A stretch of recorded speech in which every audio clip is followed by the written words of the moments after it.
à toutes et à tous, bienvenue chez MotoSud34. Aujourd'hui, vous avez fait l'acquisition d'une nouvelle moto et nous allons vous la présenter dans cette vidéo. On y va tout de suite. Aujourd'hui, une magnifique R1300 GS. Qu'en pensez-vous? 1300 GS, voilà, la remplaçante de la 1250. Globalement, en deux mots, c'est 9 chevaux de plus et un peu plus de 10 kg de moins. La moto a été retravaillée totalement, nouveau look, bien pensé, beaucoup plus fine, une nouvelle signification lumineuse, des accessoires comme la bulle électrique. Tout ça, on le verra lors de la présentation en direct quand vous viendrez chercher votre machine. Nous allons plus nous attarder sur tout ce qui est instrumentalisation de bord avec l'écran TFT qui est le plus compliqué pour moi sur cette machine. On y va tout de suite. On y va pour le côté digital de la 1300 GS. Alors déjà, on va prendre les clés dans le vide-poche. Petite nouveauté qu'on n'avait pas sur les 1250 traditionnels. Clés dans la poche. Comment ça marche? On va se focaliser sur l'instrumentalisation. Donc, premièrement, commodo de droite, on va avoir dans un premier temps le bouton pour mettre le contact sur la machine. Donc, j'appuie tout de suite, l'écran TFT s'allume. Sur l'écran TFT, vous allez retrouver de nombreuses informations traditionnelles, contour, kilomètre total de la machine, la cartographie moteur qu'on va pouvoir changer via le bouton juste après, l'indicateur de position de boîte, l'heure, température ambiante, le niveau de la suspension, qu'on peut régler en automatique ou pas si on a le correcteur d'assiette sur la moto, et les kilomètres/heure. Donc on revient sur le commodo de droite. Le premier bouton ici pour mettre et enlever le contact de la moto. Le bouton mode avec un appui rapide. Je vais pouvoir modifier, si je veux, ma cartographie moteur pour avoir le mode éco, le mode rain qui est le mode pluie, le mode road, le mode dynamique et revenir au mode enduro. Le bouton de démarrage coupe-circuit. Donc pour démarrer, il faut être au point mort. Ou en première, on peut embrayer. Boîtier SOS, pour finir sur la partie de droite. Le boîtier SOS, c'est un petit boîtier qui vous permet, en cas de problème majeur, de pouvoir être géolocalisé et que les secours puissent venir sur la position de la machine. Donc là, on repart sur le commodo de gauche. Celui de droite, un peu plus simple, avec des boutons qui sont un peu plus explicites. Là, sur le commodo de gauche, on va avoir les informations suivantes. Appel de phare derrière, donc une pression pour mettre l'appel de phare. Si je pousse plein phare, on retrouvera un signal lumineux sur le tableau de bord de la machine. Ensuite, le régulateur de vitesse, comment ça s'active? J'enlève le cran de sécurité. J'ai également un témoin lumineux sur le tableau de bord de ma 1300 GS. Pour l'activer, c'est simple. Une pression sur le commodo, ça s'activera à la vitesse à laquelle vous roulez, 90, 100, 130. Pour l'enlever, c'est très simple. Soit j'embraye, soit je freine du frein avant ou du frein arrière. Il se désactivera partiellement. Pour le désactiver totalement, je remets le cran. Vous retrouverez le bouton pour avoir les warnings. Bon, ça, c'est simple. À gauche du warning, un bouton, on appelle ça le menu burger. Ça nous permet de rentrer dans une liste de fonctionnalités qu'on va pouvoir régler avec le bouton ci-dessus du commodo de gauche. Donc dans ce menu, qu'est-ce qu'on retrouve sur l'écran TFT? Le régulateur de distance pour régler la distance avec les véhicules qui sont devant vous. Avec la molette, ici, je vais pouvoir descendre pour choisir et modifier l'action que je veux effectuer. Donc je peux aller sur le type de chauffage avec un appui simplement vers la droite. Je vais pouvoir régler le chauffage, selle chauffante, poignée chauffante de ma moto avec le deuxième bouton. Donc 3, 2, 1, 0.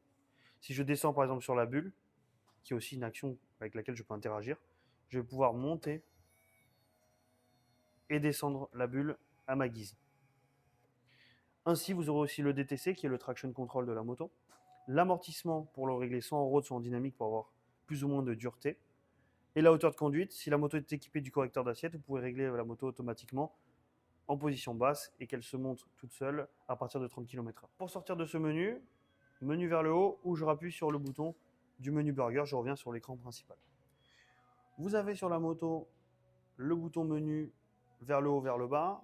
On va pouvoir, en appuyant vers le haut, avoir les indications au-dessus du compteur. Donc, autonomie, jauge à carburant, les kilomètres total de la machine, le trip 1, le trip 2, la consommation 1 et 2, le temps de pause, après la vitesse moyenne, les pressions des pneus et on revient à l'autonomie.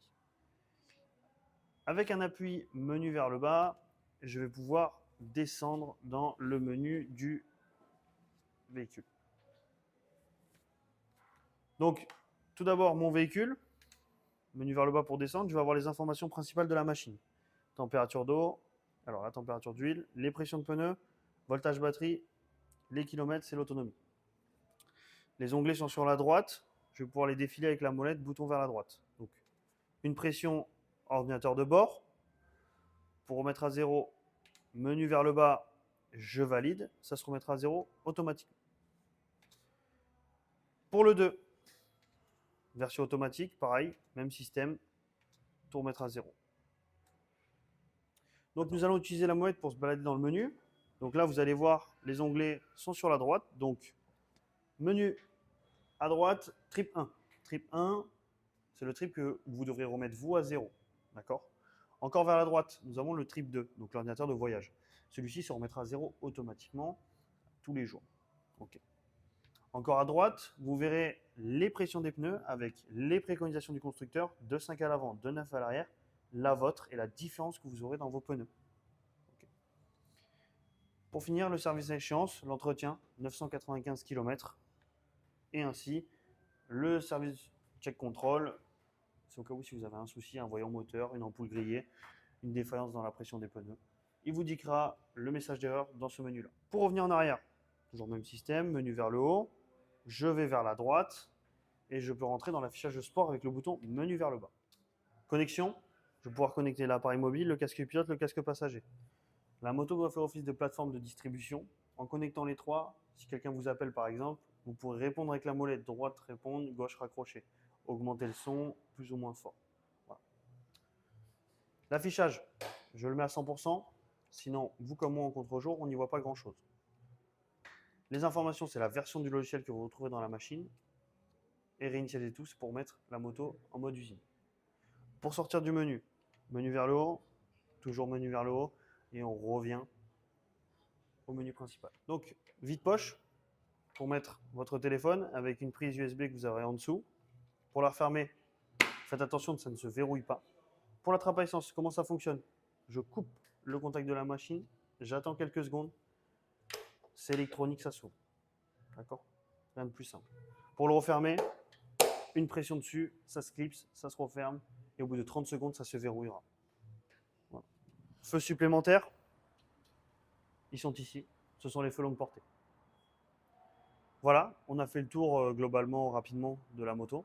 On se retrouvera plus en détail lorsque vous viendrez chercher votre machine chez Motosud 34 pour évoquer les différentes questions.